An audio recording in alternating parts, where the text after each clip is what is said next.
The 93-year-old outlet faces three dire issues simultaneously. American Media Incorporated, AMI, the privately owned print media portfolio that publishes the National Enquirer, is bleeding readers and money. AMI, including CEO and longtime Trump pal David Pecker, is under scrutiny from federal authorities after the company admitted to paying model Karen McDougal $150,000 to suppress her claimed affair with then-presidential candidate Trump, and the National Enquirer invited the wrath of the world's richest man.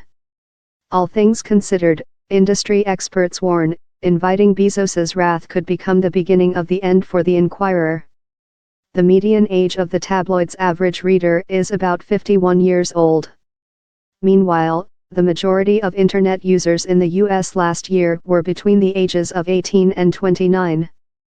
McCall added that the supermarket checkout placement play to encourage impulse buying, which was pioneered by former National Enquirer boss Generoso Pope Jr. and led to the tabloid's circulation peaking in the 1980s, is fading as not as many people shop in the places anymore. The kind of natural ways the Enquirer would have been circulated in the years it has gone away. And after years of weak numbers, the Enquirer's parent company now faces steep financial losses to the tune of $256 million over the past 5.5 fiscal years, according to Bloomberg. AMI owed about $203 million more than its assets were worth, the report noted. The Enquirer was a particularly vocal pro-Trump media force in the 2016 campaign cycle. The tabloid published rumors of Senator Ted Cruz having multiple affairs.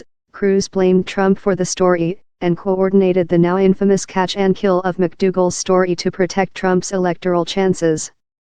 According to AMI's September 2018 cooperation agreement with the Southern District of New York, Pecker met with then-Trump lawyer Michael Cohen and at least one other member of the campaign in August 2015. At the meeting, Pecker offered to help deal with negative stories about that presidential candidate's relationships with women by, among other things, assisting the campaign in identifying such stories so they could be purchased and their publication avoided. AMI knew this tactic well, along with seemingly making up wild allegations to attract readers and damage targets. In August, the Associated Press reported that the Enquirer had a physical safe in which it stashed documents and records of the hush money payments, as well as other damaging stories it killed in service to Trump and other celebrities, often to get something valuable in return.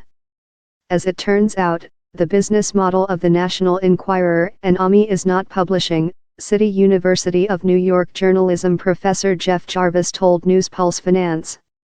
It is a criminal enterprise whose goals include propaganda, collusion, bribery, and extortion. After the Enquirer allegedly threatened Bezos with sexually charged pictures of him and another woman who is not his wife unless the Bezos-owned Washington Post stopped an investigation into the murder of Saudi journalist Jamal Khashoggi, the world's richest man retained security specialist David Pecker and told him to proceed with whatever budget he needed to pursue the facts in this matter. George Rush, a former Daily News gossip columnist, told Vanity Fair that for the Enquirer to put that offer so bluntly and brazenly, to a man who has the intelligence and power to impale you on your own sword, was stupid. After Bezos published details of the alleged extortion attempt, federal prosecutors began evaluating whether AMI had violated the September cooperation deal with prosecutors. The agreement stipulated that AMI shall commit no crimes whatsoever for 3 years. No matter how the Bezos backlash plays out, AMI and particularly the National Enquirer is in a world of hurt right now. Former Daily News editor-in-chief Martin Dunn noted that the Enquirer is a shadow of its former self, adding, "This was a sensational story, and it increased their profile for a short moment, but now it seems to have increased their profile for all the wrong reasons." As to speculation that Bezos could easily buy the Enquirer, DePauw University's McCall offered, if Bezos had an interest, it would be basically just to shut it down. Daniel Roberts contributed to this post. Arthi is a reporter for News Pulse Finance. Follow her on Twitter at @arthiswami. Michael is News Pulse Finance's head of audience development. Follow him at Michael Kelly.